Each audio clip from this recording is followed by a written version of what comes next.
So glad that you guys are here. And we're happy, of course, both of us are back in studio, so Yes. we're glad about that. And you know, Edgar's here helping us produce, but he was in DC this last weekend for a pretty big gun rally. Do you want to talk about it, Edgar? What do you think? Yeah, I could talk about it. Edgar is always a man of many words when he decides to chime in. But yeah, tell us a little bit about it and make us feel bad that we weren't there. Oh, yeah? you should feel horrendous, awful. It's the worst. Pretty much anti-gun at this point. I know, right? Yeah. The worst. No, it was fun. It was good overall. It was, yeah, it was fun. I mean, for what it was, I'm typically not a rally individual. Yeah. I typically don't like to attend rallies. I don't think they serve a huge purpose other than just an echo chamber. But Especially for gun rallies, I feel like it's but often the same people. correct. But in this particular case, you know, it was good to show the numbers. It was good to show that we were still there, that we still existed, that type of stuff. So overall, it was good. Yeah, it was fun. Awesome. How many people were there? They're estimating, different news outlets are saying that roughly about 2,000. Okay. What? That's awesome. Yeah, especially like in DC, because Correct. Yeah. the District of Columbia is like, And we were also competing with a championship rally or parade. Oh, that was the Nationals. The Nationals. Oh. for what sport? I know it's Baseball. stupid. Oh my goodness. Yeah, that's why I didn't know, because it was baseball. Yeah. I know. I shame my country by not knowing or like caring about Babe, baseball. if you're watching this, I'm sorry. I know. Antonia's husband can disown me as like Yes. a family friend for not watching baseball. Although my husband will probably be proud to know that I didn't know about this, because he cares about sports even less than me. Even less. But yeah, I do wish I could have been in DC. It's just tough sometimes to be able to pay for and make time to attend all of these events, you know, across the country. Sometimes it's kind of tough. It was tough. I mean, because everybody there basically paid for their own way. Yeah. It's not like we got paid to be there. But yeah, it's Zing. Okay. We not get like what you're I- saying, Edgar. Okay. Yeah, we weren't there. We didn't use our money. Wow. Okay, we went that route. All right. Fine. It's not like I got a check to be there, all It's not like right? I got paid. No, I'm but not really a rally person, but yet I was there. Sorry. what was your excuse? My excuse was no check. No, I'm teasing. I was actually in Mission, Texas, 15 minutes from the border, that same weekend. But Oh, well, that's kind of cool. I have no excuse. And I was actually shooting there, but not people. But Nice. anyways, keep going. Obviously. wow, you got dark quick. Yeah, really. Our podcast is off to a great start tonight. But Sorry. but I mean, we both wish we could have been there, but sometimes we have other obligations we have to deal with. But I'm glad that it was that well attended in DC, because you know, District of Columbia, like I said last week, I always view it as a den of vipers, and they're vipers that don't like guns. Correct. So yeah, I'm glad it was that well attended, and I'm glad you could be there, Edgar. You were holding down the fort for like Colorado, you know. Yeah, I think I was the affirmative action add-on.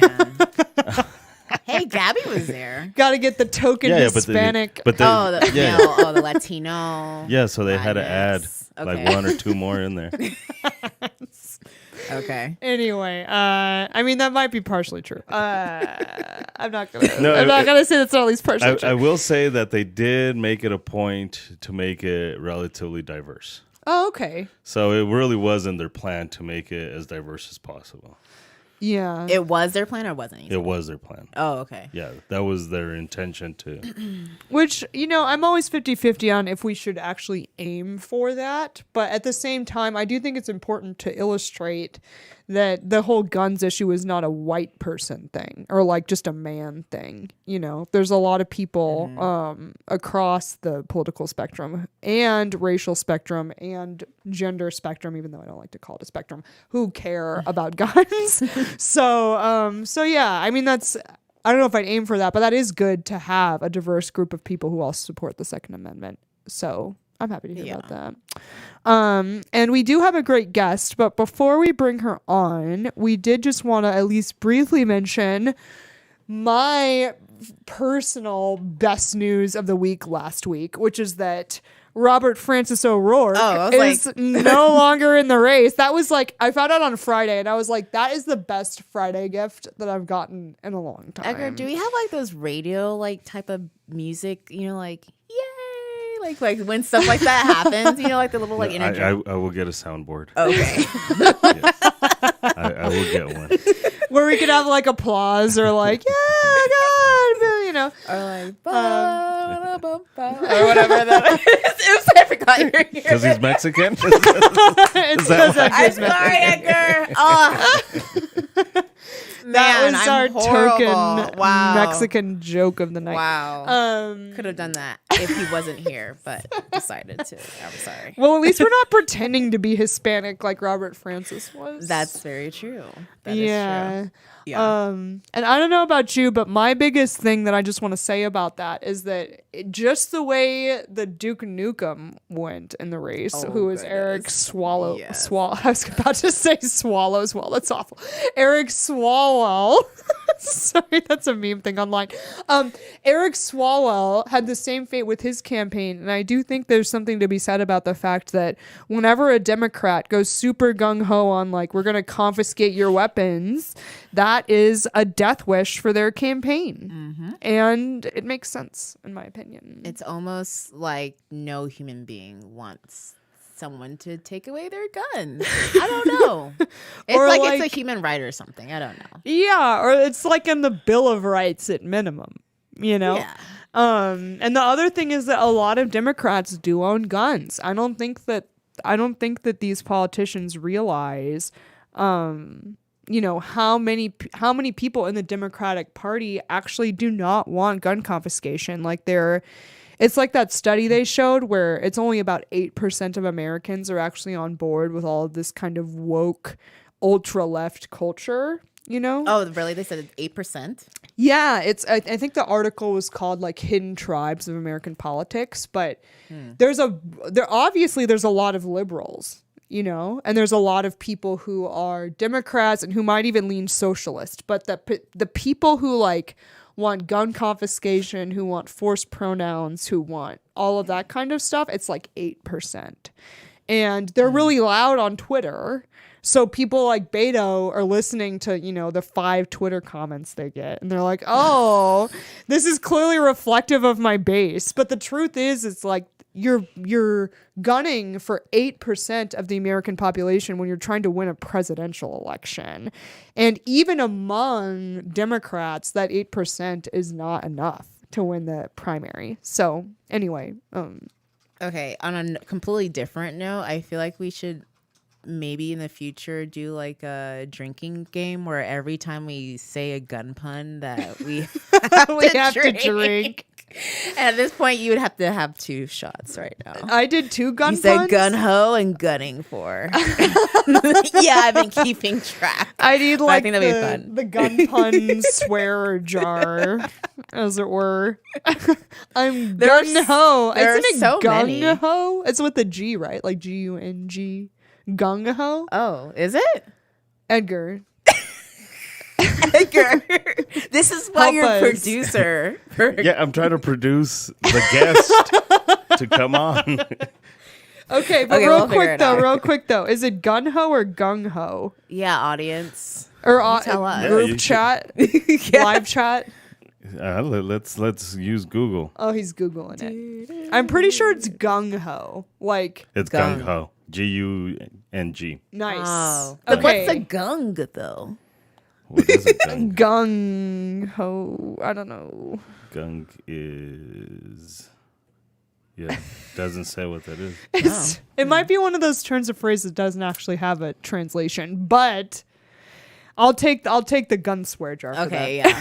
I still think we should have the gun pun swear jar, and gunning for it does definitely count. Yeah, so they're at least one shot. But yeah, I'm really happy that Beto's out of the race. I was talking to my husband about it, and we really think that, like, even if you are a Democrat and you don't like Trump, you should still be happy that Beto's out of the race, because Beto was dragging people further left. Like, he was saying stuff like, to the extent that there's any border wall at all, let's tear that shit down. You know, like he wanted to confiscate weapons. He was happy with police force being used for that. He did that whole thing where he like spoke in crappy Spanish to try to pander to like the Hispanic vote. Like he was bringing the entire Democratic field down, and that's saying a lot, you know, because there's not a lot of winners happening there, or like any. And he just wasn't serious. Like he was just like he just.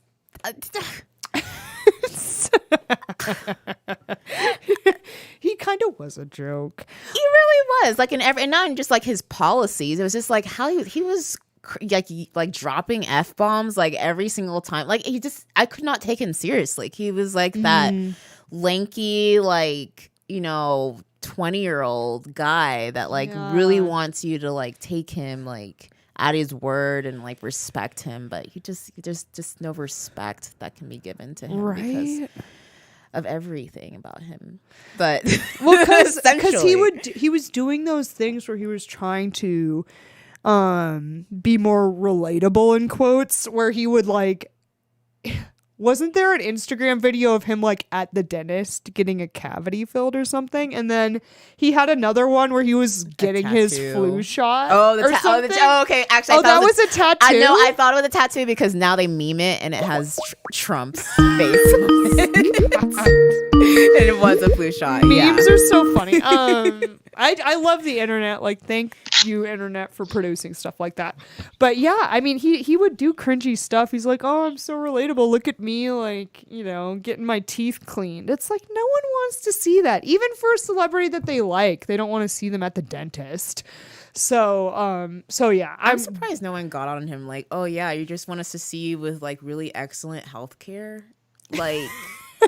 Thanks. That's probably like not public. Like that's probably very much privately paid for, like dental insurance, and you're using it on camera while calling for. Well, I guess it was actually Elizabeth Warren who called for the abolition. Well, no, she called for the abolition of all private schools. I don't know if you saw that. Oh, was that recent?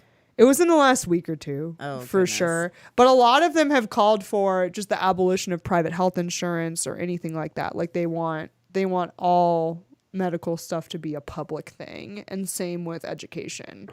So that just means they want it to be terrible. But in any event, good riddance, Beto or Robert Francis O'Rourke. Don't let the door hit you on the way out. And you're never taking my guns. Right. And man, Edgar, this would be a perfect time to have a really cute song to end it. But the one last thing I'll say is that, well, at least I was at the rally, so damn it. Still giving us sass about that. That's what's gonna be from now on. And the rally. The last thing that I'll say is that I don't want to pay Beto anything, but I want one of those t-shirts that says, hell yes, I'm coming for your AR-15, so that I can take it to the range and use it as target practice with an AR-15. That's what I want to do. I don't know if there's any way to get that shirt without paying him. Oh, okay. I was going to say, well, I'm sure it's still on there, but paying that whole thing. Maybe on eBay. Just make it yourself. Just print one that says that and then still shoot at it with an AR-15. But really, I'm really glad that he's out of the race. He was terrible. He would have been a horrible president, and yeah, I'm happy about that. So Yeah. I don't know if you have any other. Well, I mean, Final I'm thoughts really on him? interested to see what he's going to do next. Some people tell me that he's going to go to California. I don't know what connection he has in California that he would even do that to run, because I just don't see him going back to Texas and running with that, because now everything is out. All his actual, what Policies he are believes out. is out, and he can't. He would be like, I'll just go run in Cali. Yeah, Gross. they probably would welcome him with open arms. And so you get what you vote for. So, yeah, we'll see. Anyways. California is a train wreck anyway. All their refugees are coming here. So, But you know what's not a train wreck? Wyoming. it's true. And Wyoming's my backup state. So. Right. Yeah. And a lot of great things about Wyoming, especially on the gun rights, but on also the women's rights. It's true. Backing. But we have a special guest who's joining us today, the curator of Cody Firearms Museum in Cody, Wyoming. We have Ashley. Can you say your last name? I didn't get your last name. Hlesbinsky. Hlesbinsky. The H is silent. Oh, okay. Ooh. Silent totally H. Cool. Yeah. I'm glad you said it. Hlesbinsky. Okay. It's like incredibly easy once you get beyond the H. Yes, it really is. It is. I'm glad that H is gone. And I totally feel you on that. I have a silent T at the end of my name. Oh, you do? Yeah, Prevo, right? okay, so okay. the T's never pronounced. My whole life I've had to explain that the T's silent, so I'm with you on the silent letters.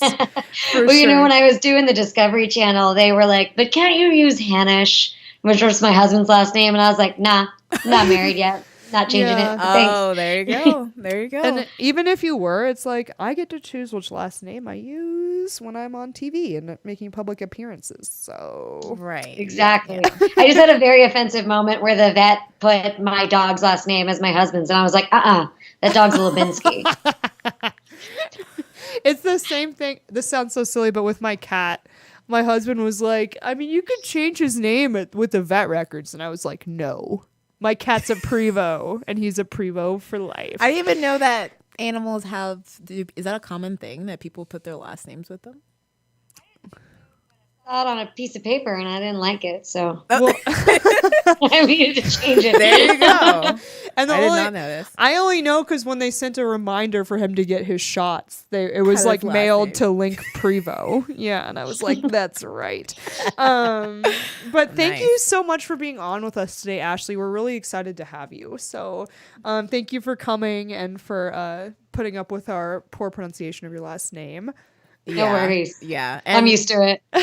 Also, thank you for the wait. I know we were supposed to get you on a long time ago, and I know things have been going on since then. So I'm glad that we were able to finally get this down and have you on board here. So Yeah, and I actually made it back to Wyoming with the snow and the rain and the ice. okay, so Yeah. it's icy and rainy and snowy Yeah, over there. and too. snowing. It's all the things. Yes, It's all the it's terrible. all the water forms over there. Yep.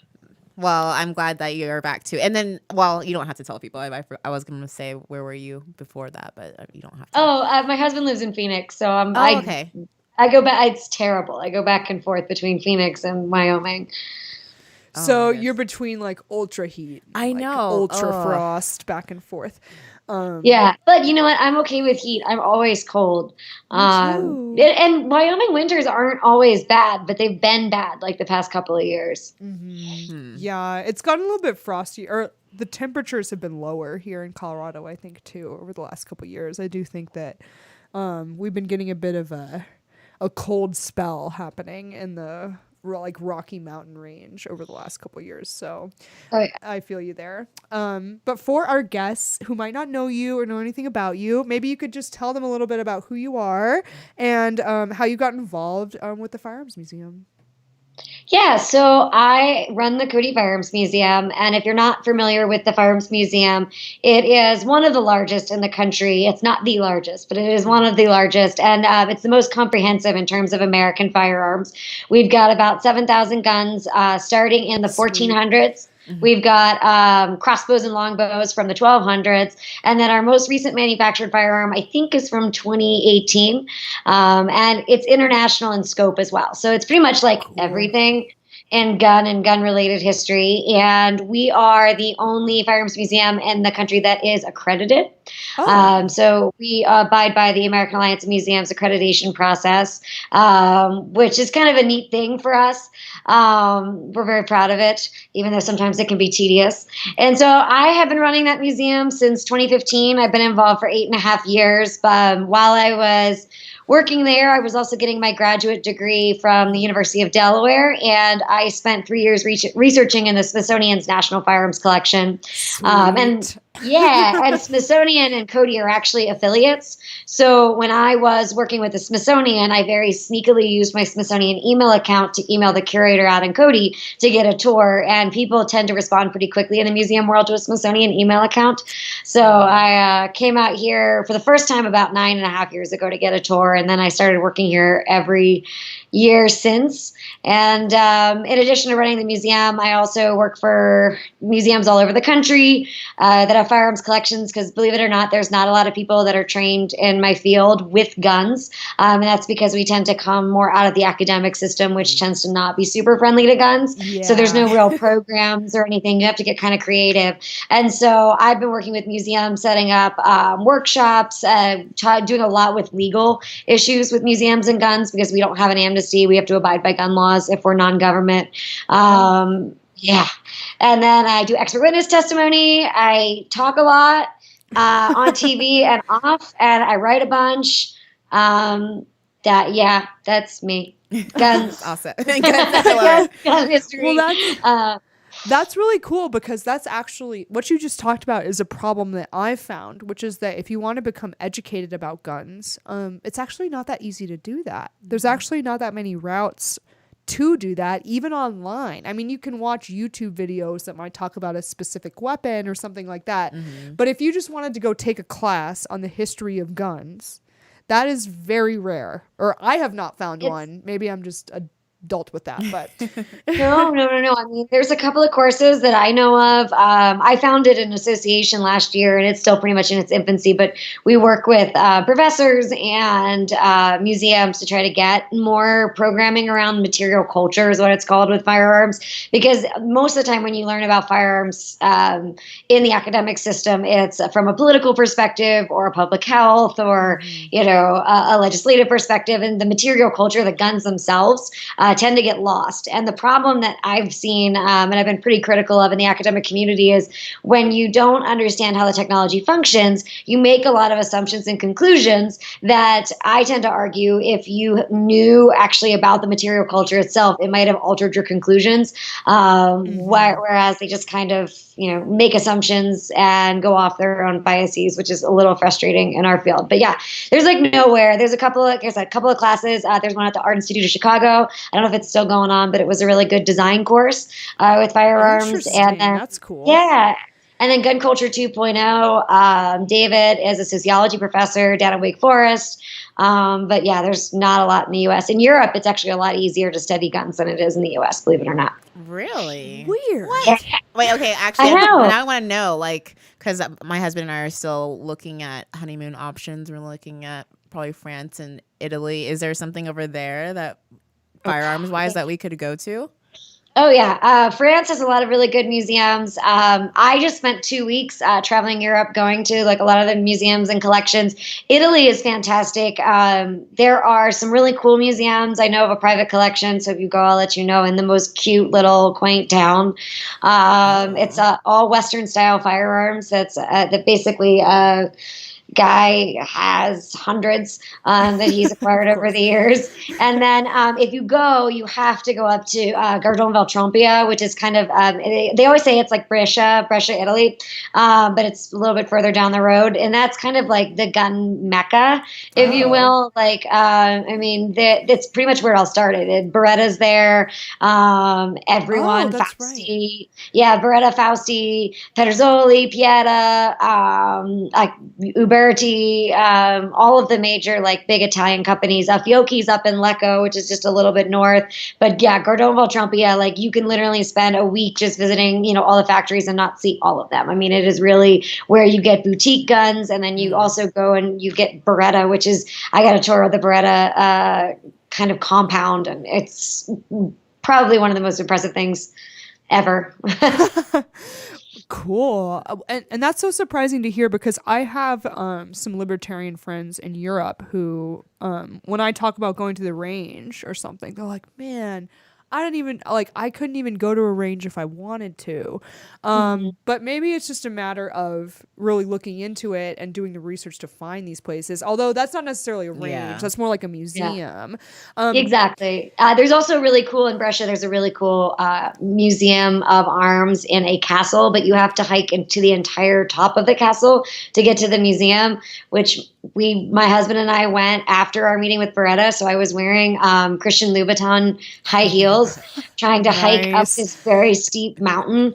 And I looked at him and I'm like, it's not worth it. I'm not going. But it was really cool. And it was totally worth it, even though I was sweating my butt off. But Italy's really strict in terms of the range and that kind of thing and gun laws. But you know what I've kind of found, and believe it or not, this sounds kind of crazy, but I've been talking about it a lot with some different media agencies, is the fact that I feel like in Europe, because they don't have, the gun culture, quote unquote, which is a term I don't like to use because it's an oversimplification, but they don't have the gun culture that we have in the U.S., and they don't necessarily have all of the kind of emotional debate that goes on around it. And so it's almost easier to study it because, it doesn't come with the baggage that, we have going on right now in our debate. And the same I also can say is for the shooting sports in a lot of the countries there. A lot of times the athletes are more respected than the ones that are in our country. And you'd think it'd be the other way around because we have this quote unquote gun culture, but at the same time, it seems like it's less of an obstacle or a barrier to discuss it over in Europe than it is here. Do you think that's partly because, I hate to say it like this, but almost because the gun control side won over there?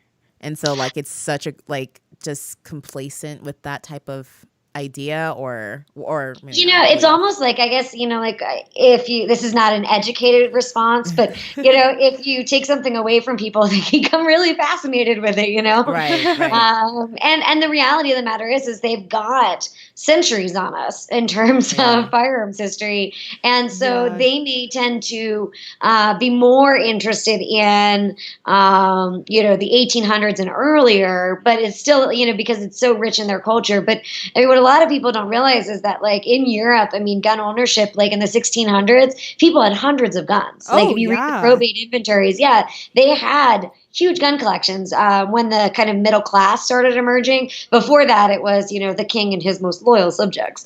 But then, as the middle class started emerging and you read probate inventories from even the 1600s, the gun culture in terms of sport and collecting was really, really strong.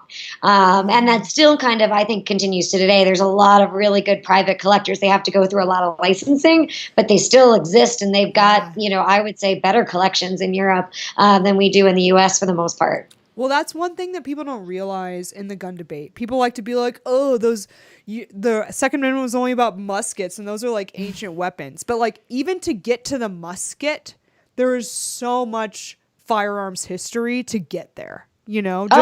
Just to get to the weapons that the revolutionaries used, there's hundreds of years of people developing firearms before that. And people want to act like a musket is such an old piece of machinery where comparatively it really is not actually. Well, and what I find interesting is the fact that for pretty much all of gun history, the civilian population has actually had the better firearms.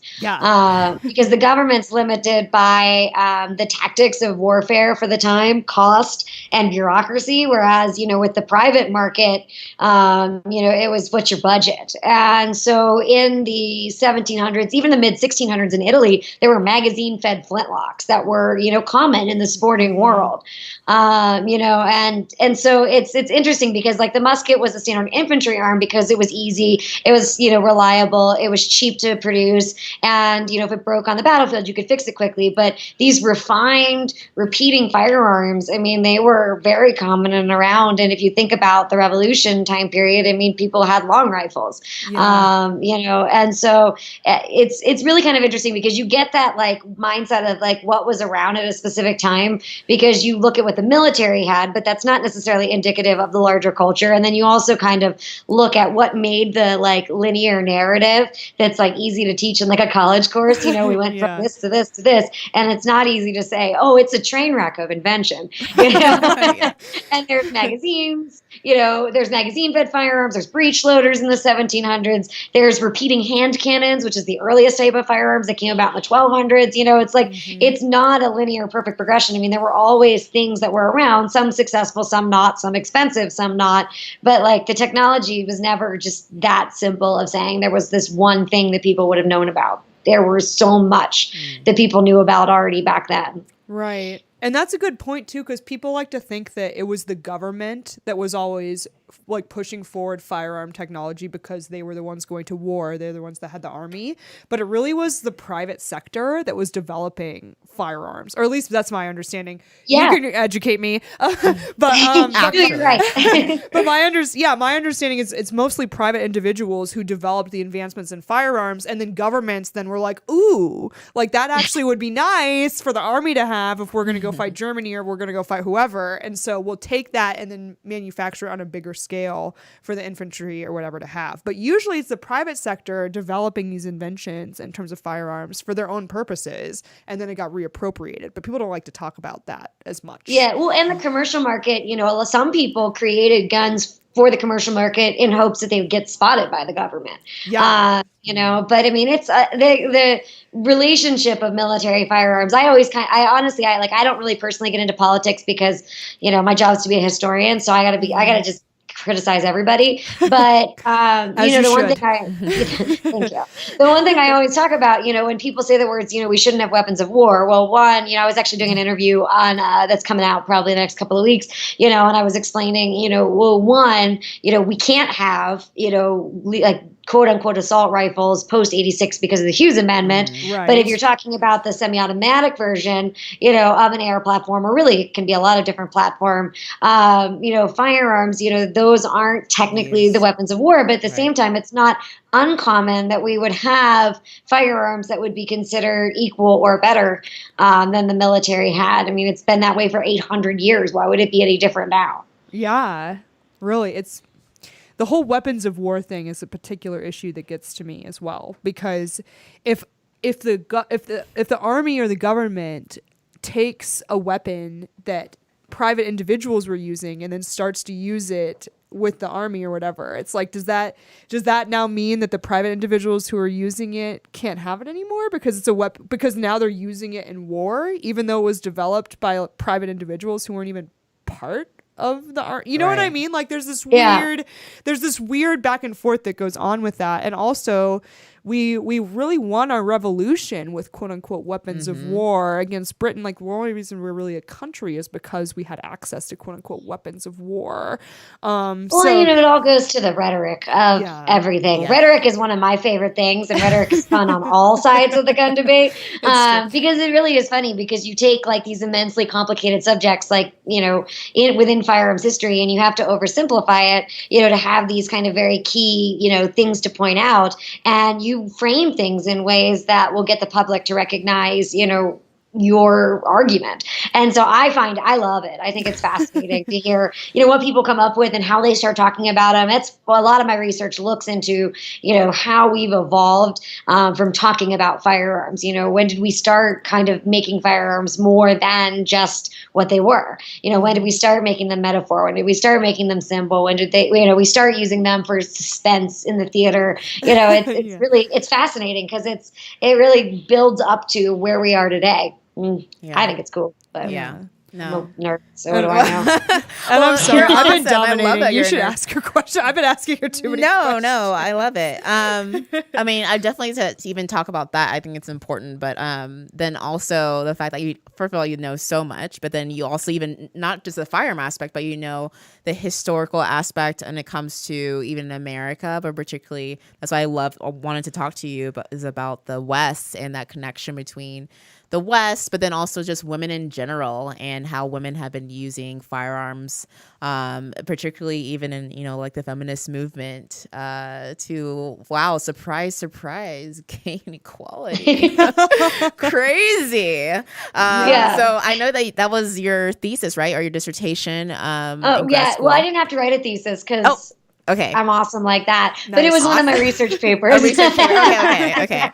But it was in your grad school studies, your work. That I remember you talked about. That was one of your papers. Would love. I know we're kind of switching the conversation, but could you talk a little bit about even that, and then we can go into. I mean, because that's what we obviously believe in, that gun rights are women's rights. But having someone who actually knows the history, even in certain sections, is really great to talk about. Yeah. So, one thing that I always point out with people is that, I get asked a lot, like, would you do an exhibition about women in firearms history? And my answer is always no. And the reason for that is that women have been integral to understanding firearms history since pretty much the beginning. Nice. And this is one of those histories where they appear a lot. Catherine the Great was a huntress, and, a lot of women, there were guns made for women in the 1700s. Women were carrying guns early on. They were dressed as men on battlefields. They appear in the competitive shooting world pretty early on, and when America as a culture shifts in the late 19th century to be more of what we consider like our modern consumer culture, and there's a lot of products marketed to women, laundry detergent and shampoo. And most stuff. Products are actually marketed to women because women do most of the shopping. And firearms were marketed to women as well. And, there's some criticisms of, well, were they just trying to lure women in, or whatever. But I think the fact that the gun industry recognized that women could be a consumer, but you always have to say you have to take it with the culture of the time. Because, you look at them now and you're like, well, that was okay. My least favorite ad is this Ivor Johnson ad that they changed 10 years later. But it was like this, they'd invented this transfer bar safety on their double action revolvers, and the ad is a drawing of a little girl pointing a gun at her face and in bed, and it says, "Papa says it won't hurt me." That's so sad. Yeah, I love Ivor Johnson. They have got like a gold-plated gun that I've always been like, someday I'm gonna have that gun. But that's a terrible ad. Oh yeah.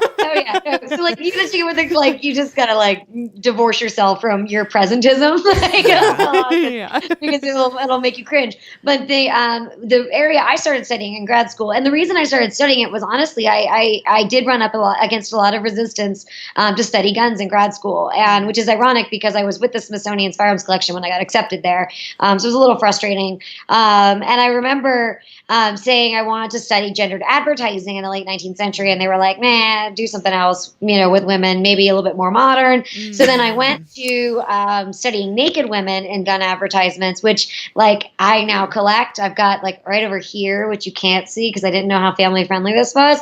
I have a lot of naked women in Winchester ads. It's my, we have the men want to see. I mean, most of our viewers are probably so and it's all Italian ads because the Americans were super cookie cutter and British. But they're really racy. There's one in Italian of this girl, and all she has is this cropped shooting vest, and then her butt she's bottomless, and she's literally riding a shotgun. That's awesome.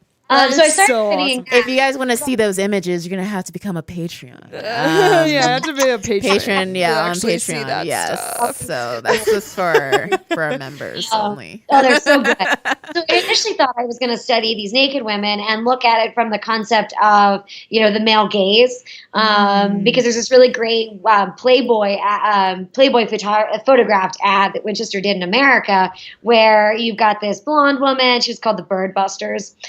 That was a series, and she's throwing her hair back, and she's got big boobs in her Winchester shirt, and in the reflection of her sunglasses, you can see a clay being broken, and it was a really cool thing. And I was like, oh, maybe I'll look at that. And when I started looking into that, I also found that during around the same time period that there were these radical badass ladies who were a part of this counterculture, if you will, that were arming themselves to protect themselves, really from rape was the biggest part of the conversation.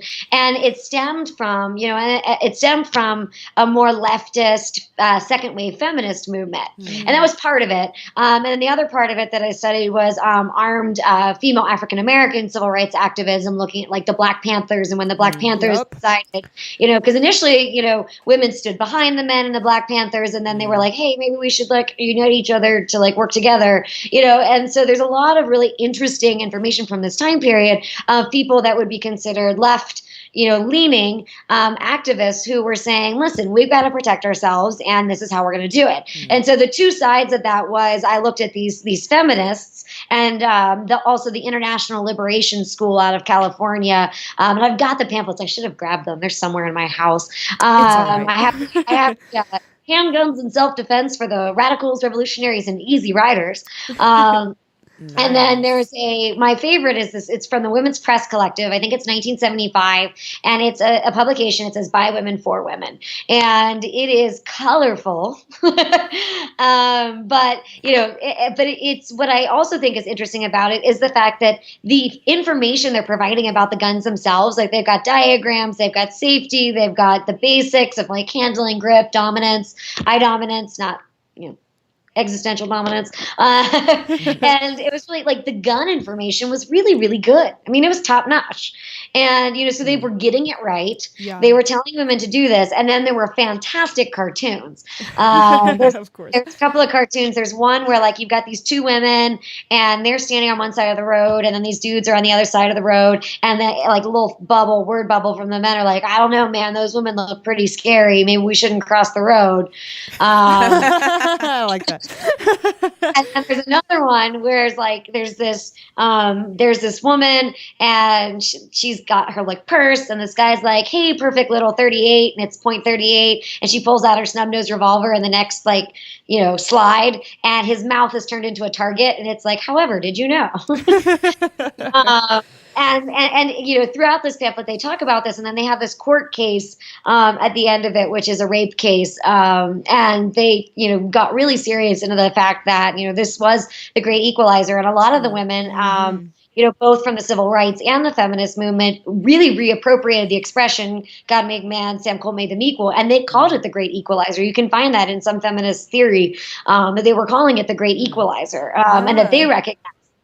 And, it was really kind of fascinating. And then there's some other stuff that you can get into about like the body and turning the body into a gun target. So not only are they like, hey, we should arm ourselves, they created these graphic novels of badass women using weapons to protect themselves. But then they also had some really, really radical feminist image, art of I think that I can't even get into the one because it's so inappropriate. There's American coming out of places that it shouldn't, but there's guns and so there's also this radical conversation about body and the way that women's bodies are perceived, and they're being, they're using the metaphor of a gun target, to kind of get their point across. And so it pops up in a lot of this. And then, what I didn't study a lot of is there's a conservative female militia movement that goes on in the 1980s as well.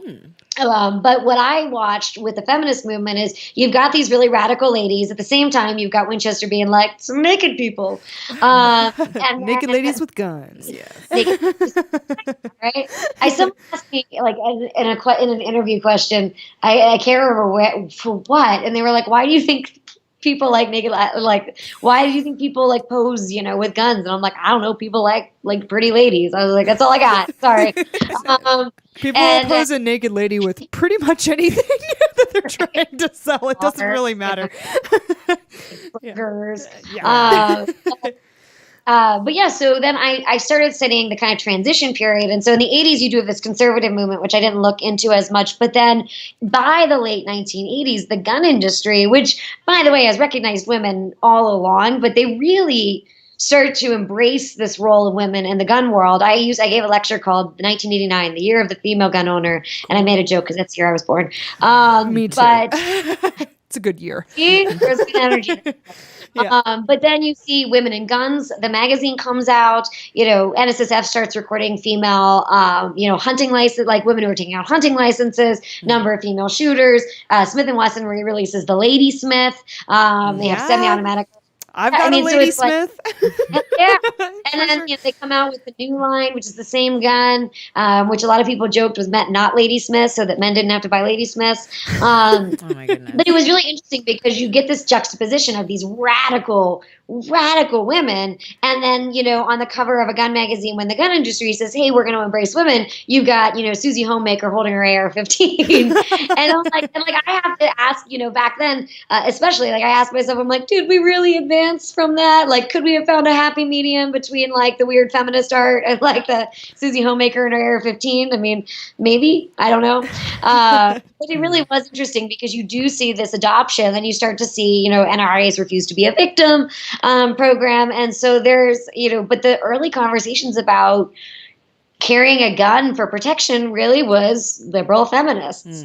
And I just think that's fantastic because what I said at the DC project at the rally, never invite a historian to speak at a rally. We don't get people motivated. But I did say, what I find so fascinating in gun history is, that often, one, it's always more complicated. Two, we always, assume that the way it is today is the way it's always been. And to be perfectly honest, the way it is today is a recent thing. Oh, yeah. But then the fact that with the liberal feminists is that today, a lot of female gun owners hate feminists. And then a lot of feminists scoff at female gun owners for wanting to, protect themselves. And I just find it ironic because they kind of have each other to thank for where we're all, sitting today. And I just think that's fantastic. Yeah. I think it's great. I wish more people understood what we have in common rather than seeing the differences. Yeah. I agree with that.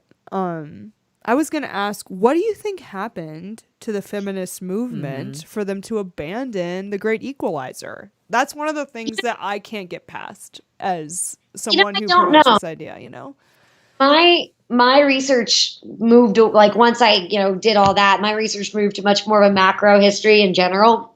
Fair because enough. I was big collections, but I don't know. I've got some time coming up, so I'll have to look into it because I'm not sure kind of how it evolved. And I always, preface the fact that not all of the second wave of feminists supported gun ownership. It was just a portion of it. So maybe they got squashed out. They were squashed out by Susie Homemaker. I don't know. Yeah, the second wave is reproductive rights, right? That was the big thing on the second wave, right? Yeah. Well, the second wave was kind of, or at least my recollection of it, is they were kind of the feminists who said, give us the freedom to risk rape.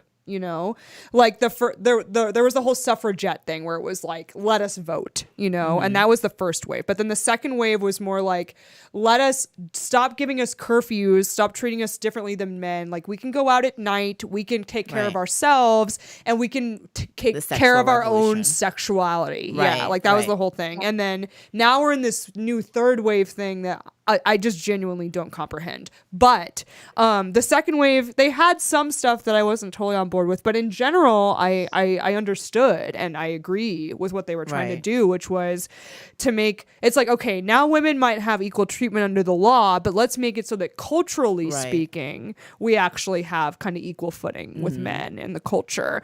And it makes sense that they would embrace, or at least some of them would embrace guns to try to achieve that. Because if you are going to be out late at night, that's when you do, like, if you are going to, like, give us the freedom to risk rape, quote unquote, that's Camille Paglia's quote.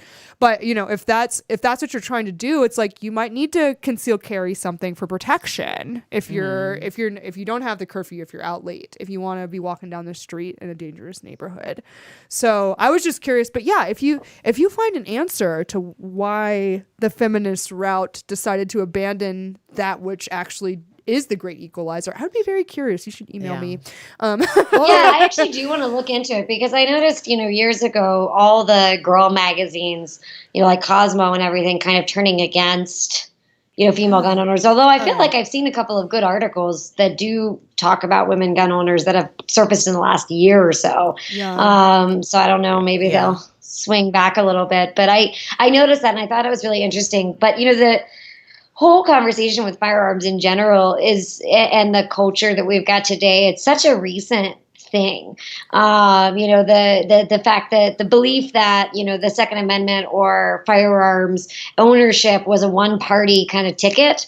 Someone asked me the other day about that, and I was like, that's not, that's more recent. That kind of belief and that kind of hardlining in the political realm. I mean, that's not how it's been for most of history. I mean, when I started studying guns, and this is, I think, maybe the first time I've said this on camera, so, oh God.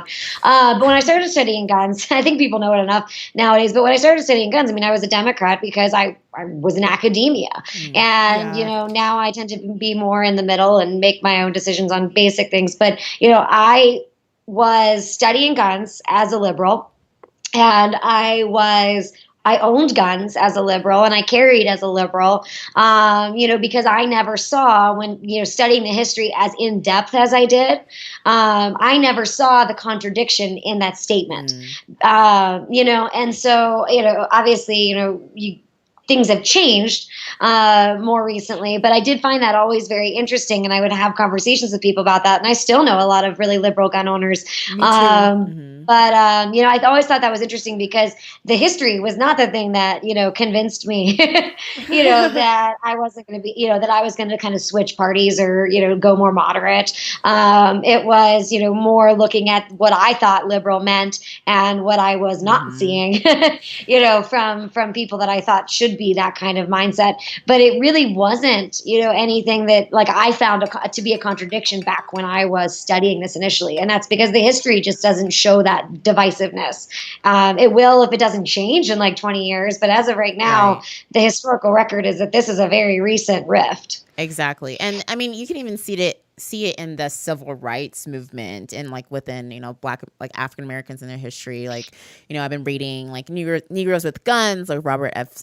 Smith and just looking at the history, even with Black Americans, it's for the most part, it's shown a history of naturally African Americans being pro-gun until they really, it seems like, for example, in that book, he talks a lot about how, it was the progressive movement that essentially gave him an ultimatum of, well, we'll help you win the civil rights movement, get your civil rights if you essentially take on all of our views, which part of that progressive, quote unquote, progressive movement was to be anti-gun. And so in order to kind of the, quid pro, well, whatever, pro type thing, then they quid pro quo. Yeah, quid pro quo. I know, I can't say that. Is that they had to essentially give up that, type of practical mindset of essentially having the historical background of being obviously pro-gun because it was life or death, literally against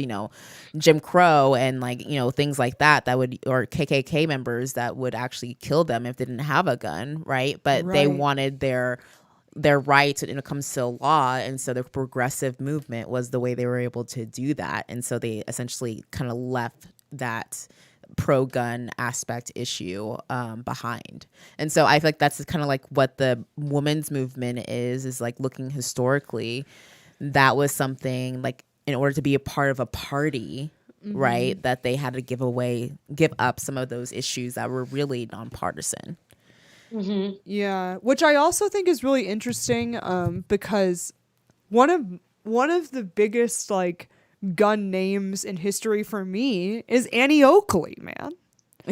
You know, when I learned about the history of the West, we actually did talk about Annie Oakley for a decent amount of time, and it's I can't even if I'm trying to think about a male historical figure in America that had as big of a guns are my thing and I'm known for it and I'm a great shooter and yada yada, Annie Buffalo Oakley Bill. comes to my hand before. Oh yeah, I guess Buffalo Bill. But Annie Oakley, whatever. But Annie Oakley always comes to my mind first, and maybe it is because I'm a woman or because I'm from Colorado or something. But I do think that you're right that this is a very new idea where, based on your immutable characteristics, that's going to determine whether or not you're pro-gun, right? or Well, and whether the or not you're mystique in of, favor of it. a woman. I actually Yeah. just wrote a thing for the National Park Service and the Organization of American Historians. They're working right now on Coltsville, which was the old Colt manufacturing facility, and they're turning it into a national park. And they invited a bunch of scholars to kind of have a roundtable right around the time the National Council on Public History was going to be there, and we were talking about a lot of things. And it was really a cool group. It was a lot of professors. We had like an antebellum scholar. We had someone that did gun laws in the post-Civil War South. We had, an architecture professor, because there's a lot of crazy architecture at the Coltsville site. And I was the kind of the gun person, the firearms material culture background person. And, what I thought was really interesting was that, during the week, I got a little frustrated with the group or with the overall conversation.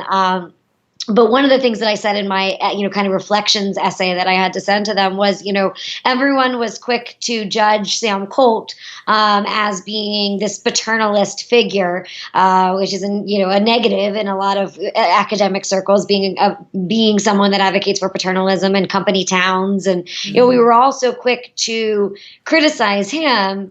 But then he dies in 62. The plant goes in the 1850s. He dies in 62. And the person who is running the company is his wife. It's a woman running Colt since 62. I mean, she's running Colt, and she's responsible for the legacy and the memory of Sam Colt that we have, because he was an asshole. And she created this dynasty. But what was so interesting to me was that she's considered the first lady of Hartford by the community, but the academics were kind of following into that same structure of like, oh, she's this fascinating person, and she did all these things, and why did she do this, and blah, blah, blah. And I wrote in the thing, and I said, you were quick to judge Sam Colt for paternalism. And I said, and that's fine. And I said, but if you're going to criticize him, you have to equally criticize her. And it was fascinating how, when we sat in a public forum and, people said something about Elizabeth Colt and everyone was like, woo, women, I was like, okay, cool. Yeah. I mean, she was a badass. That's great. But like, you can't sit here and criticize him and not criticize her for doing the same thing and actually doing it better. She was even better at what he did. And so I just think sometimes with women, there's like almost like it's like a safety thing. There's an allure, a mystique of the female in the gun world. But at the same time, it's safe, I think, for a lot of people that don't come from the gun world. And so their names tend to get, plastered. The other person that nobody knows of in the Annie Oakley time was Lillian Smith. And I think she's a great case of the cool girl gone wrong.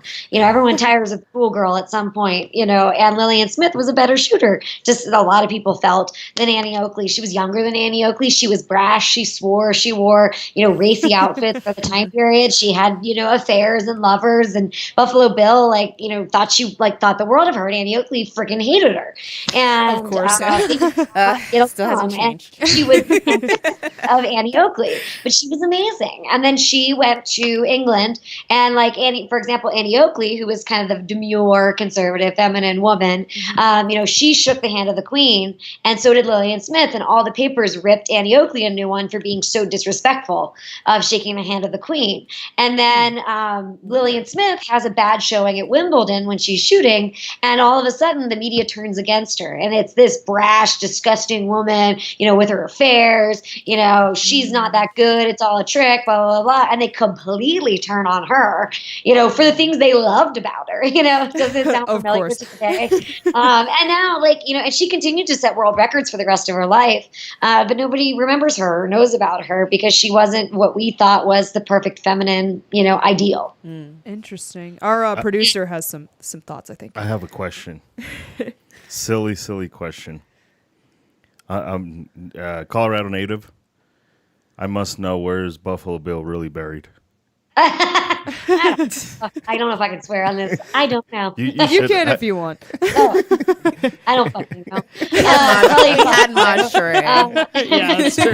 There's some weird. I am not a Western historian by any stretch of the imagination. I am a firearms historian, but there's some story that he's buried out here, and then there was something about Well, we have his grave here, but everybody says that people from Stole Wyoming him. stole him, and Yeah. Well, and they had to like bring in the National Guard or some crazy stuff. I don't know. But there's like a whole conversation about this that like I've heard the Buffalo Bill curator talk about, where like, he wanted to be buried in Cody. So his wife made sure he was buried in Colorado because they hated each other. They tried to get divorced and they couldn't, and then there's like a story about some other dude that's buried up here that, Buffalo Bill and had a falling out with. And so he wouldn't have wanted to be buried. I don't know. But it's fantastic drama. But you know who is buried here? Liver Eaton Johnson. I should know who that is, probably. They exhumed his body and brought it here. Robert Redford did it. It was so weird. So that's here. Liver Eating Johnson, the story goes, is that he was the Crow killer. His Flathead Indian wife was killed by Crow Indians, so he declared war on the Crow Nation, and he carved out their livers and ate them, and none of that's true. I remember some of that briefly, at least. Yeah, none of that story is true. Literally, he was in the Mexican-American War when that story happened. Yeah, so he had no problem with the just Crow. Making The Crow stuff loved up. him. Like, yeah, it's just all. Oh no. It's always like really like the opposite, way opposite and stuff like that. It's I like know, not right? even trying to be. Oh god, it's like I'm accurate. such a Debbie Downer because people will be like, "Oh, in this part of history," and I'm like, "Yeah, it didn't happen." It's like, oh, that part didn't even happen. Yeah, Let me crush your none of dreams. it. Well, my other question for you is, what is the biggest misconception in your opinion about the history of guns? You might have already touched on it, but and maybe what frustrates you when you're talking to like the average person in terms of their knowledge about the history of guns? Because my knowledge is not as extensive of yours, not even by any means or even close. But in talking with people, I'll just give an example. Recently, when Beto dropped out of the race, I was talking to someone who I was like, I'm so glad he left. Like, I hated that comment about we're coming for AR-15s. And someone was like, isn't that an automatic weapon? And I was like, automatic weapons have been illegal in this country since the 80s. Like, no, it's not. Which created a finite market, making them hella expensive. I Right. know. Like, if you want a Tommy gun, like, oh my God. Anyway, but Yeah, I digress. but like I'm just curious to you, like, if there, as someone who really does know the history, who actually studied this, like, what is the biggest misconception in your opinion that people have? Biggest misconception, in my opinion, is that all guns were made to kill people. Interesting. It drives me bananas. Because so many guns were not developed for that. I mean, they were made for target shooting. I mean, the earliest recorded target shooting competition is 1475. Wow. So one of the things we try to talk about at the Cody Firearms Museum is the fact that guns are made for specific reasons. And they can be made for the military, they can be made for defense and to be used, they can be misused by criminals. But, the fact that all guns are made to kill people is just not true. There are guns that have been specifically engineered for sport, especially today.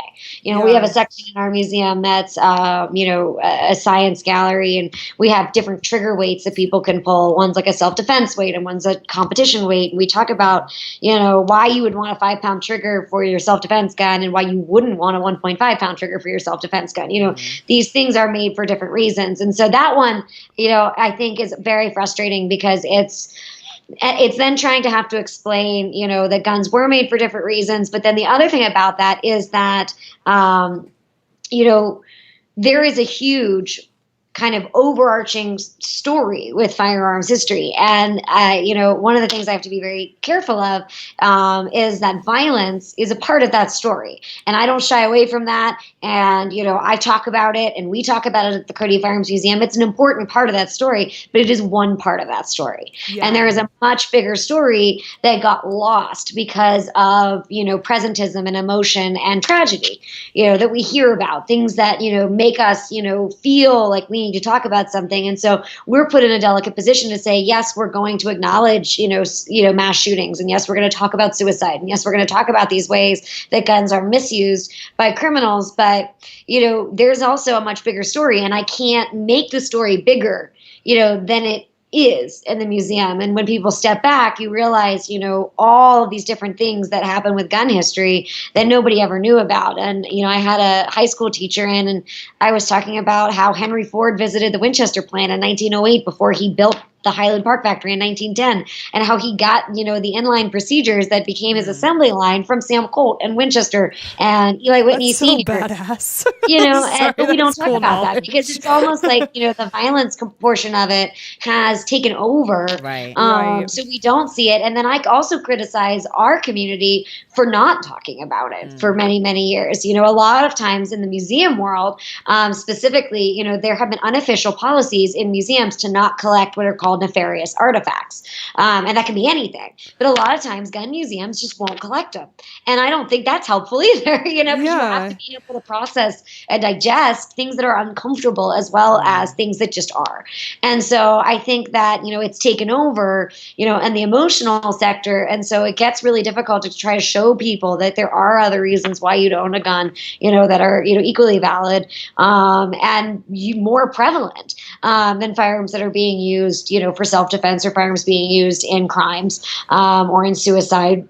And so that gets very, very difficult. And I think, we can share the blame a little bit in some of it because we've just refused to talk about it for a really long time. And so our museum has refused to glorify it, but we're also, not going to talk about it because it is a part of that history, and it wouldn't be fair to have a museum about firearms history and not talk about it.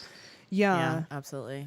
I think that's really fair. And this is gonna expose some of my nerdiness for sure. But everyone who listens to this podcast knows.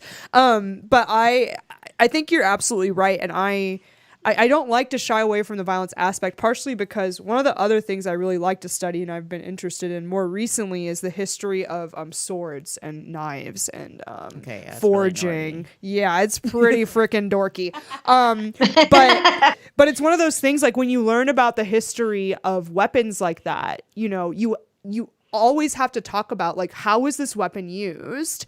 And most of the time, especially as far as swords are concerned, it's like you're talking about which war it was used in, or which army used it, or which people used it or developed it for their defense or for whatever. And if you try to just talk about forging swords, sorry, I'm so freaking dorky. If you try to just talk about forging swords without acknowledging the violence, you really are missing part of it. But at the same time, you can't just say, and this is the problem I have with most of our culture, it's like, because there's a violent aspect of it, that just means we need to jettison it from culture and pretend that, not even just to pretend that we can somehow, as current humans in civilization, just get rid of all the guns or something, or just get rid of everything that might cause someone harm.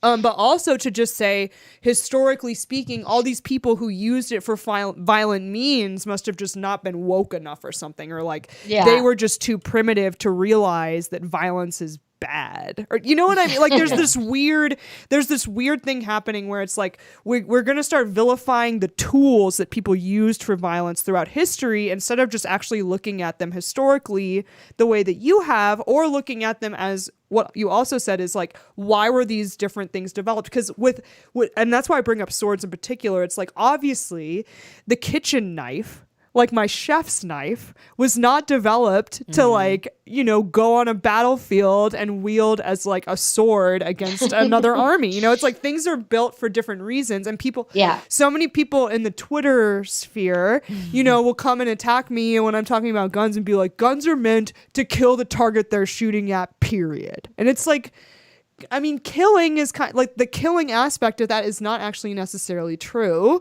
And it just shows a lack of understanding of like the history of firearms. So I really appreciate you saying that particular point. I know I got off on a really dorky tangent. No, it's totally fascinating. Well, and I always sometimes with swords, because, there's not necessarily the stigma with a sword than with a gun, but swords are way more icky. If you think about it, you gotta like look someone in the eye and like plunge it into them. That's way more icky, I know.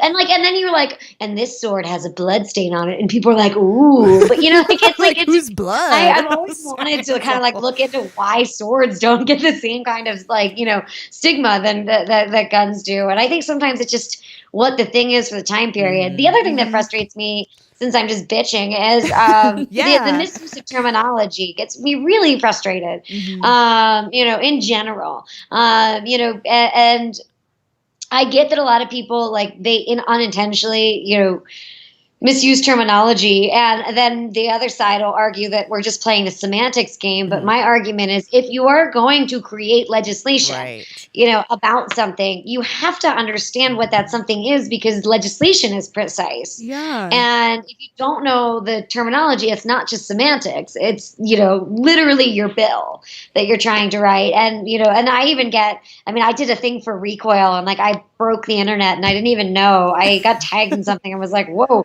I did a video on this light machine rifle we have from the 1916, 1917 that fits the description of an assault rifle. Well, an assault rifle is a definable term.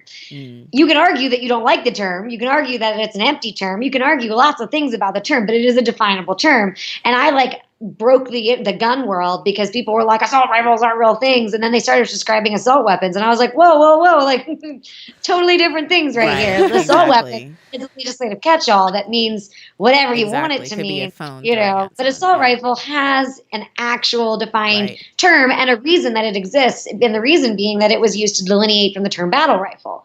And so you can argue you don't like the term, and that's fine. You can argue it's an empty term, and that's fine, but it is a term. And man, I was like, I got tagged, and then I looked, because you're not supposed to look, and I looked, and I was just comments. I have no idea. Especially from the gun world.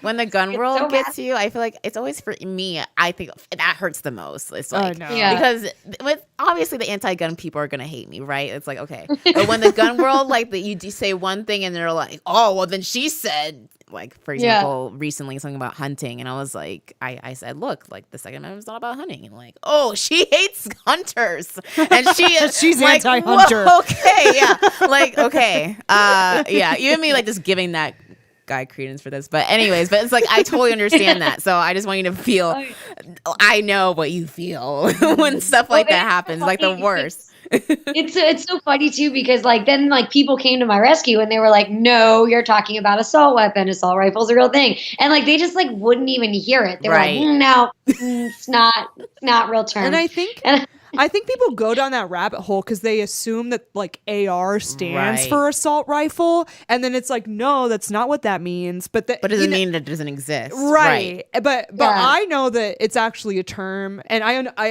I actually kind of did know the delineation between Battle Rifle 2, partially because of my playing of Call of Duty for a really, really long time. But they are different things, and I do think it's dangerous. Words have definitions for a reason, and so when our government goes and they're like, okay, we're just going to propose a bill to ban all semi-automatic weapons, and no one who is proposing that bill even knows what that word means. Exactly. That's really a problem, because we can't have legislators legislating with words that they don't know what they mean. Well, we laughed. We spent, years writing the content for the new museum, and I laughed because we can't post this kind of stuff on our page, but I really wanted to. My assistant and I really wanted to just get a stack of papers, and then have a video where I walk in and he tells me that bump stocks are now machine guns, and I just rip up the terms because I had just spent years defining all of these terms. And it's just it can't keep changing. But it is funny. Well, and then what's funny is I wrote an article for Recoil about an early American assault rifle, and it got 0 comments, other than likes, or that's really interesting. And I have a working theory that it's because they didn't know I was a man or not a man writing it. Oh. Because mine got uppity, but there's no picture of me. It's just my name, and Ashley Carter Angel. There's boys named Ashley. Right. That was a great reference from my. We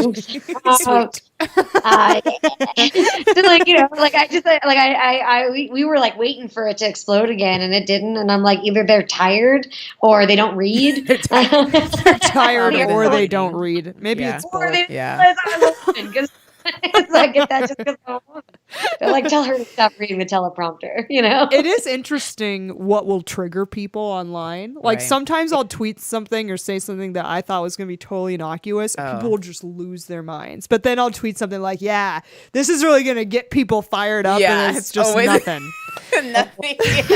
So, what else would it be? I learned when I did the Discovery Channel show, I learned that there's a whole population of internet trolls that think curators suck. Like What? And like someone was like these people were like, what do curators even know? They're just glorified guidance counselors. And like I was just like, I didn't know there was so much hate for curators out there. Like Jesus. That's such a weird burn. Like I don't even Like, understand that's that. the same guy that called me a semi-pretty blonde bimbo. Wait, semi-pretty blonde? Is that what they said? Semi-pretty blonde bimbo. Were you blonde at the time? Oh yeah, Okay, because I was like, that is just a horrible insult. Yeah, right. I was especially because you're beautiful, so that would be really dumb too. But thank you. But I was like, I think I'm a bimbo. Thank you. I worked really hard for that status. it's like that Futurama bit where Amy sprays on a bikini and she's like, how do I look? And the professor's like a cheap French harlot. And she's like, French? Like that's what she gets offended about. And I know we've been talking for a long time, but since you did mention bump stocks, as a historian of firearms, maybe you can illuminate the world as to what is the difference between a gun with a bump stock and a machine gun. It's not the same. I know it's not even close. I know it's not even close, but maybe the firearms historian will have more clout than me. No, I mean, like, there's not much to say. I mean, it just simulates the gun going faster, but it's not theoretically fully auto. I mean, if you look back at slam fires on on early shotguns, where you couldn't keep your finger down, that was a bad hand gesture. I'm not going to raise up any higher. It was under the camera. You're good. But yeah. It basically, I don't know science terms, but it basically, uses your shoulder to simulate a faster rate of fire, but it's not the same technological definition of a machine gun, which machine gun itself has its own train wreck of definitions because a lot of people attribute Gatling guns to being machine guns and they're not. And that's really that's weird. I don't think that makes sense for them to call a Gatling gun a machine gun. But anyway, go ahead. Sorry. People do. I mean, Google it. Like, literally Google what is the first machine gun, and you're going to get the Gatling gun. And the reason behind that was because the categories on the patent document. Here, now I'm going to get nerdy because I love patent documents. Cool. There you go. So inside the patent document, nothing says machine gun. But then if you look at the page with the drawing on it, it says machine gun, but it's literally a machine. It's pre the gas operated machine guns, the full auto machine guns, and so the term machine guns changed. I think. Sorry, this is now just me rambling because I don't remember exactly what it was, but there was something about changing the definition of machine gun to involve a string or something, basically that you could tie to simulate firing. My assistant, he worked for the ATF. He knows more about some of this stuff than I do, but basically it simulates a faster rate of fire, but it's not technically, the definition of a machine gun, which is something that is full auto or has the ability to go full auto. Because just increasing the rate of fire isn't making it so that with one trigger pull, multiple rounds are coming out. It's it's still the bump stock is making the trigger pull occur more quickly, in effect. Or that was my understanding. Yeah. I mean, it's such a weird way to I can't even think about a good way to describe it because that's how little I've thought about bump stocks. Nice. That's the right answer. They don't make it into the museum, but they also I legally can't have one. So there you go. And so legally. I can't even interpret it in the museum. So wow. But it was such a non-entity that I really. Unfortunately, it was used in the tragic shooting, but I don't know much about them other than they were there and around. And was kind of a, what is it, a Bubba product, Yeah, it was such a, no one hardly ever talked about it until they made it into a big issue, which that's what they usually do. It's until once a criminal uses it, now it's a thing. Right. But prior to, no one cares until then. Well, if you think about it, the Thompson submachine gun gets all the, it's the Tommy gun, it's the gangster gun, it was used by, it was used in crime by gangsters. Well, yeah. But it was also way more of them were used by law enforcement and the military than were ever used in crime. It's a very small percentage. And, with the Tommy gun, because we've got more historical distance behind it, then it was the movies and, the sensationalism of the movies. Like, and I don't care who you are, you're not hanging out of a car that's moving with one hand with a fully loaded Thompson. And like, I'm sorry, that's not happening. It's Just a heavy, one arm out the window with a like, Tommy you know gun. what I'm talking about though. They're like, yeah. It's like, Yeah, that's why I'm laughing. like, Because my I've arm would definitely just break seen that. off. Like, it's a heavy gun, Yeah, and so, like, so you suppressors, can too. see that happen. I always find the Thompson really interesting because, even I'm like, gangster gun, But it's like when you look at the grand scheme of the number that were made and what they were all used for. I mean, it was the military, really, and I don't know, the U.S. Postal Service, I guess, a little bit. Yeah. I love that. If If I'm- together. Terrible. If Yeah. I'm gonna be real, like if I could own a Tommy gun, I would. Like if I could buy one legally, it would be the You first gun could. on my Yeah, it's list. just you have to have thousands of dollars. Is this really? Yeah, you expensive? gotta have, like, and I'm just like a lot of money. never allowed to use it, pretty much, right? Yeah. Yeah. Cool. Oh, yeah. Yeah, I mean, you could. Well, if you have your a class tax- 3, yeah. if you have the class 3 license, you could. Oh, well. Well, and I'll even if you work don't have on the it. class 3 license, there's like a form, with your tax stamp and all that stuff, and it's like a form 3 or Form 4. no, Oh. 4. No, yeah, There's- you're right. You're one's right. one's a temporary transfer. Yeah. We have someone on staff that handles our licensing because I And I an haven't had to academic do level. much of that yet as a lawyer, so I'll learn up on that. Yeah. That's but yeah, you can own one. You just gotta have a lot of money. what is that person Yeah, saying? it's a money thing. Can't So- read it from here. Oh, is that here, I stupid? can read it from here. Sorry, it wasn't supposed to. It was We do. dumb. I mean, Well, maybe if it's something that she can refute, though. yeah. I mean, you could see what you think about this. Someone says assault rifle is a German translation from Sturmgewehr. The Storm rifle. for storm rifle. No one in the military calls their gun a machine gun or an assault rifle. The Defense Intelligence Agency has a definition for assault rifle, but oftentimes people who are in the military aren't referring to the technical terms of their firearms. They're referring to the firearms themselves. So it is still a technical term Yeah. that was established to delineate the difference between a battle rifle. But just because people aren't specifically using it and referring to it in the military doesn't make it not a term. Right. And isn't a battle rifle? I might be wrong. Full cartridge, full rifle cartridge. Oh, well, I was going to say that it might be more in like spurts versus just you hold it down and it's just a stream of fire. But I don't know. I don't know what I'm talking about. So my knowledge is from video games, so that's dumb.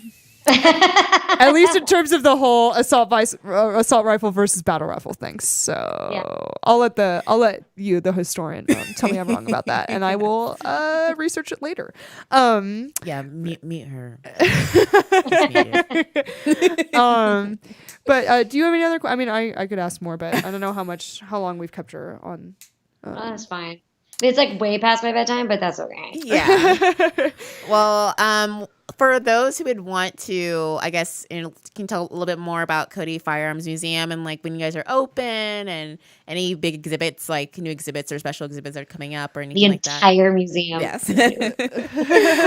Awesome. Yes, I think people Yeah, should definitely go just for that. But I know we know for sure you're not going to be doing a women's and firearm one, so that one was not going to be coming.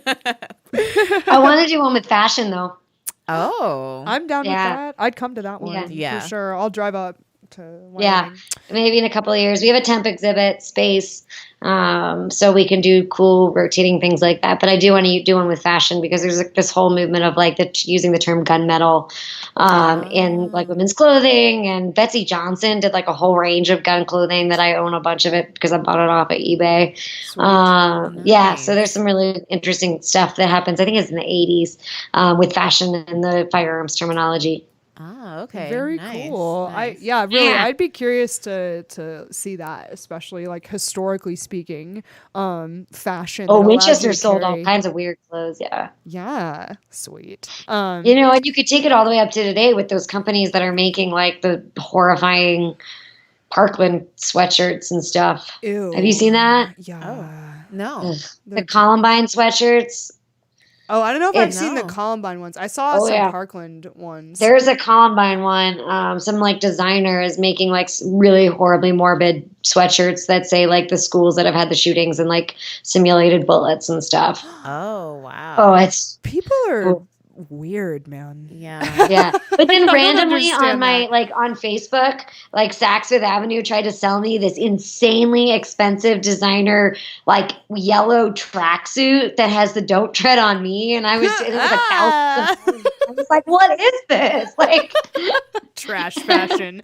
and it was like I can't remember, but like it was a known designer, and I was just like, "Whoa, that's a lot of yellow." And don't get me wrong, I love the Gadsden, but like in a yellow trench or not trench coat. What did you say? It was a jumpsuit. It was like a baggy tracksuit, you know. tracksuit. Yeah, Might have been no. Yeah, it was. no, bright No, yellow I'm gonna is not find the it now, color and I'll for send it that. to you. Yeah, you should send me a text so I can see that.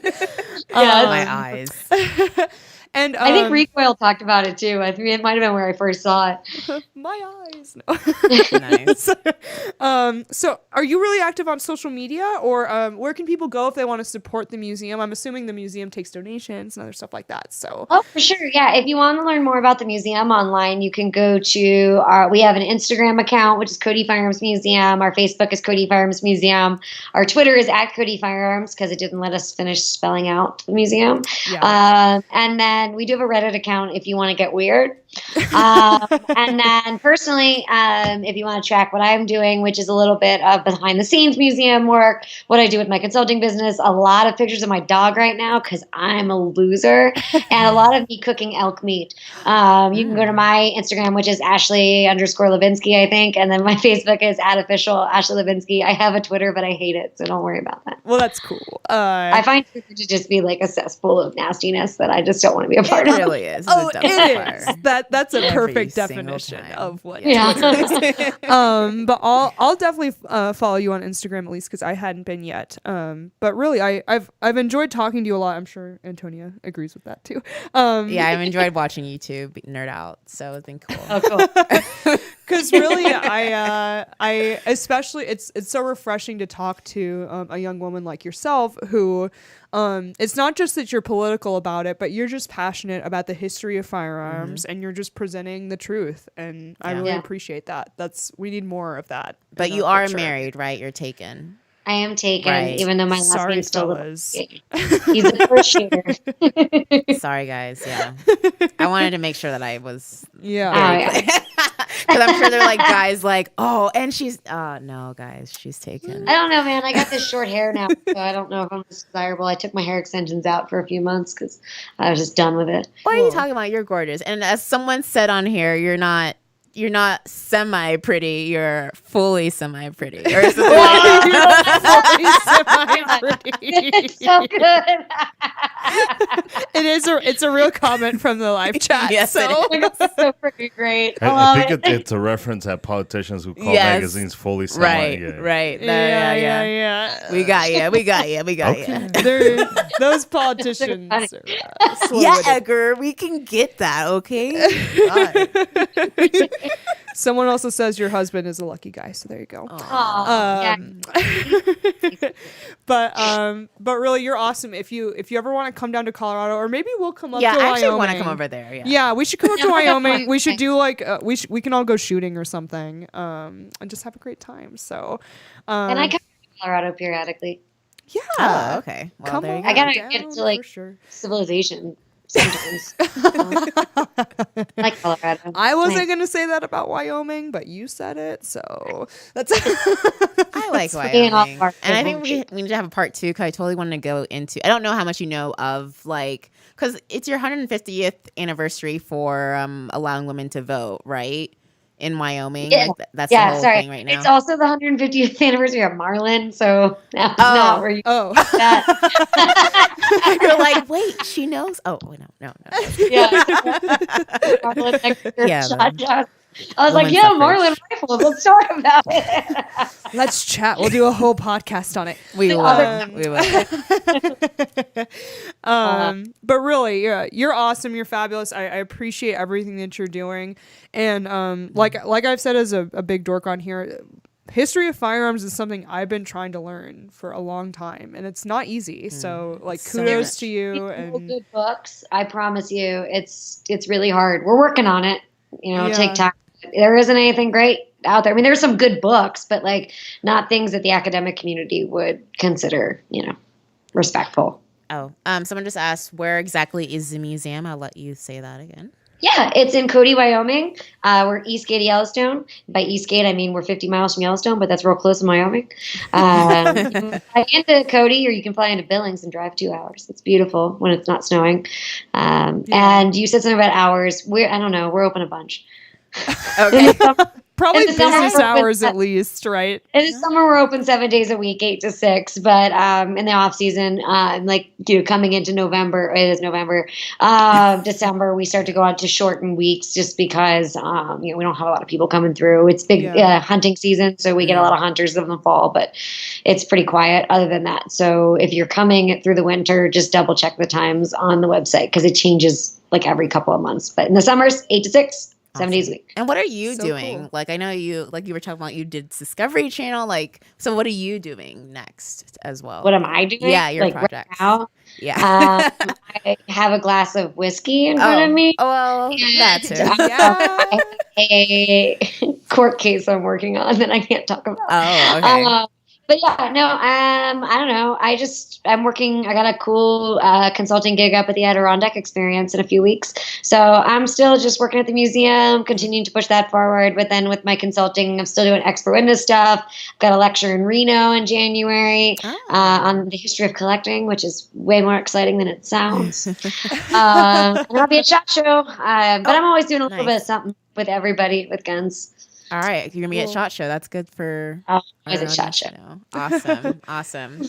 Well, it just proves that we'd be friends if we hung out because I love whiskey too, and I've got some court cases I'm working on that I can't talk about. So there you go. So we get thrown together and not talk about it. I'm also the brand ambassador for Bourbon Review magazine, so Oh yeah, girl, for sure. so I get paid to drink whiskey. Oh, See, man. What are my life choices, Right. Antonia? What am I doing? Just making mistakes over Oh here. my goodness.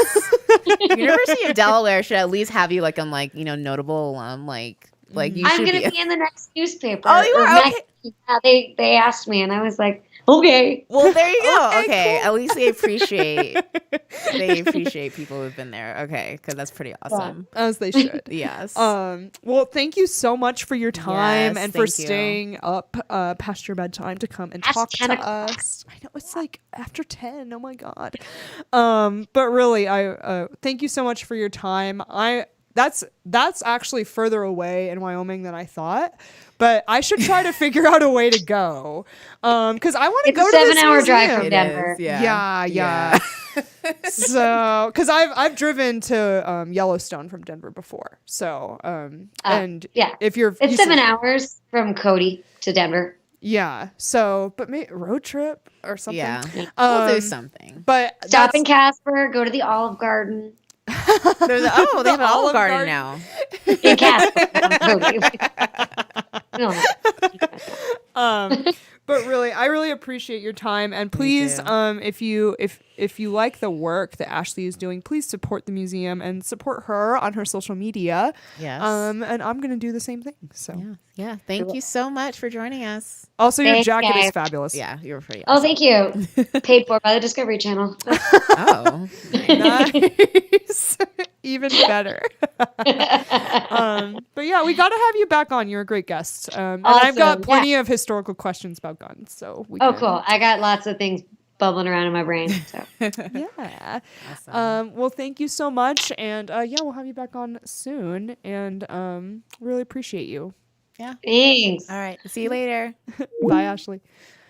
So yeah, well, what an interesting guest. I mean, I let my dork show. Oh, I love it. It's, we need it. We need more of that. And also, to be honest, you had a really great question. So I think it was really good to get like perspective of like she knows so much and such a Yeah. wide range. And it's just awesome to see like she's like gorgeous and I she's know. funny, but she's taken, guys. She's taken. I know. And she's clearly she's like so badass. smart. Yeah, awesome. I know, and I just like there's so much more that I want to ask her as well. And I've been like, that was the last thing I was gonna do. I was gonna ask her about like what books she recommends us to like read and stuff Yeah. like that on, Me because she's too. so knowledgeable. But yeah, it takes a while to But I feel like if she told me on air, I don't know if I would catch it. So we should just text her and have her send us a list. We'll put it in the description and then box. we'll put the books that she recommends in the description. Absolutely.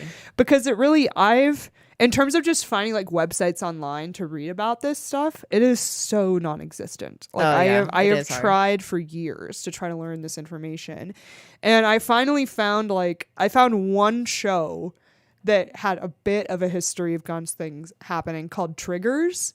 But it only had 2 seasons, and among those 2 seasons there's only like 12 episodes, and so it's like, okay, I learned a little bit, but that's it. Like, that's all I've got. So I definitely need some books.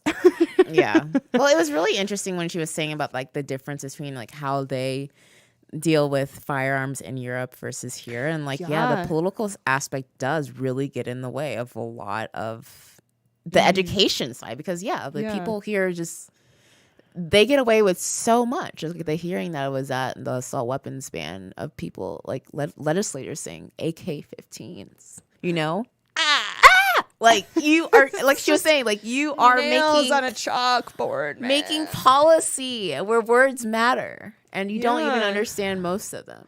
Not to mention, it's like some of these people who've been in Congress for like 30 years. It's like, you don't know what the hell you're talking about. You're passing laws that are going to affect the whole country, and you don't even know what these words mean. Right. Yep. It's just crazy. That's so, America. although I understand your point too. Like maybe it's partially because like owning guns is not a big thing in Europe, where they feel like it's like, oh, historically we can talk about this. Like we can talk about it like guns are in the past. Right. We can like reminisce on how it was when people had guns or something. But bring it back. No way. Yeah, but we're not heathens like this. We're not heathens over there. Backwards. But I will also recommend for any of our viewers that don't know the history of guns, like just to learn about some of the first ones, like the hand cannons. I do think that's really interesting to learn about, and that is something that you can like Google and learn about a little, because the idea was that you literally were just holding a cannon in your hand, and that was like the first gun. So it's like that was a little more dangerous than my little Smith & Wesson. Yeah. So I really, especially if we're going to be pro 2A people, like understanding the history is really important, especially like you were talking about, like as Black people and also as women, to know how firearms have affected us in history. You should also go to rallies. Yes, Edgar, I know. I know we weren't in DC, homie. Okay. We clearly do not think that the Second Amendment is important. So, duh. I know. We that's why we do this podcast, because we're so flippant about it. Right. But on that note, we should probably call it a night for our viewers. But the plugs that I always do. If you want to support this podcast financially, please feel free, or please do become a patron on Patreon. We're Trigger Warning 2A Podcast on Patreon. But if you really want to support us more than anything, just share this podcast and this video with anyone that you think would want to hear it. And also, of course, thanks to Guns for Everyone for sponsoring this podcast and making this podcast possible. If you're in Colorado and want to take a free concealed carry class, please look on their website, gunsforeveryone.com, and sign up for a concealed carry class. And with that, I am Nina Prevo. And I am going to continue.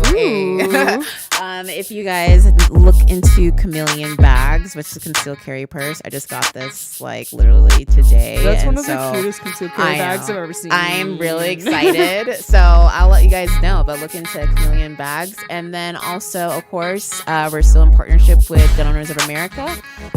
Check out our link that we usually put in the description or the chat box. We'll do one or the other. About if you want to become a member and get 25% off, all proceeds go to Gun Owners of America. So, and they're great organizations. So please support them. They're fighting for our rights. They're actually attending. I think they even attended that rally. Actually, they did. They were actually there. Eric spoke. Oh, well, there you go. There we go. Nice. There we go. Thank you, Mr. Pratt.